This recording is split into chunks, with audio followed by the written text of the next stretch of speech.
Pertama, pause atau jeda. Ini yang paling susah tapi paling penting. Tugas kita adalah jadi penenang badai, bukan ikutan jadi badai. Tarik nafas, tenangin diri dulu. Pernah nggak sih merasa bersalah banget setelah marahin anak? Rasanya tuh cara kita mendisiplinkan mereka kok kayaknya salah. Tapi ya bingung juga harus gimana lagi. Kalau pernah, Anda nggak sendirian. Hari ini kita bakal bongkar satu hal penting. Dan kita akan cari jalan baru yang jauh lebih baik untuk mendidik anak-anak kita. Pasti kesel kan? Bukannya belajar jadi lebih baik, yang ada malah jadi benci sama atasan. Ironisnya seringkali inilah yang kita lakukan ke anak-anak kita. Kita berharap mereka belajar dari hukuman, padahal yang mereka rasain ya sama persis kayak kita di situasi itu. Nah, ini jebakan yang mau kita hindari bareng-bareng.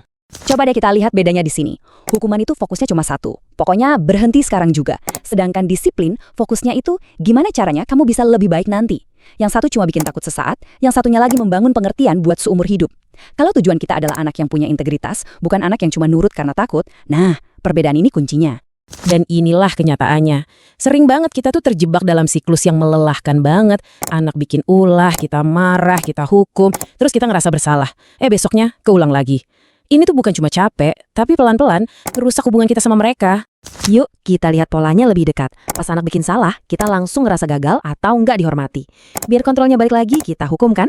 Hasilnya, mungkin kita lega sesaat. Tapi setelah itu, rasa bersalah datang. Nah, dari sisi anak, mereka cuma ngerasa nggak dimengerti dan takut. Akhirnya, terciptalah jarak di antara kita. Ini bukan lagi mendidik, ini seperti kita lagi bangun tembok di rumah kita sendiri. Dan ini dia pelajaran tersembunyi yang bahaya banget dari hukuman. Anak itu nggak belajar, oh ini salah. Tapi mereka belajar lain kali, jangan sampai ketahuan. Mereka jadi jago menyembunyikan kesalahan. Yang lebih parah lagi, mereka bisa mulai percaya kalau diri mereka itu emang anak nakal atau produk gagal. Ini pukulan telak buat kepercayaan diri mereka yang justru lagi mau kita bangun. Oke, cukup soal masalahnya. Sekarang kita ngomongin solusinya. Ada satu perubahan pola pikir yang simple banget, tapi bisa mengubah segalanya. Siapa sangka ya, selama ini kita mikir disiplin itu ya sama dengan hukuman. Padahal arti aslinya itu belajar. Tugas kita itu bukan jadi polisi atau hakim, tapi jadi guru. Jadi setiap kali anak bikin kesalahan, itu bukan momen buat menghukum, tapi momen buat mengajar. Cara pandang ini mengubah segalanya kan? Dan ini bukan cuma filosofi loh, ini ada sainsnya. Jadi gini, saat anak merasa terancam, misalnya karena kita bentak, otak mereka itu otomatis masuk mode bertahan hidup. Nah, pas itu terjadi, bagian otak yang buat mikir logis dan belajar, itu kayak lagi offline.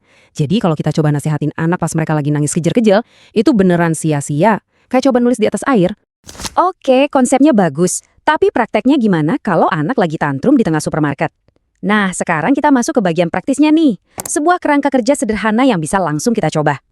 Kerangkanya gampang banget diingat, cuma 3 huruf. PAS. Ini singkatan dari pause, affirm, solve. Jeda, afirmasi, dan solusi. 3 langkah ini bakal jadi kompas baru kita. Yuk kita bedah satu-satu. Pertama, pause atau jeda. Ini yang paling susah tapi paling penting. Tugas kita adalah jadi penenang badai, bukan ikutan jadi badai. Tarik nafas, tenangin diri dulu.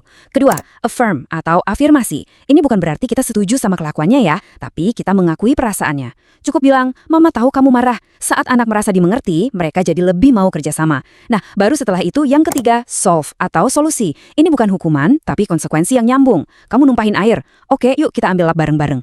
Ini ngajarin tanggung jawab, bukan rasa takut.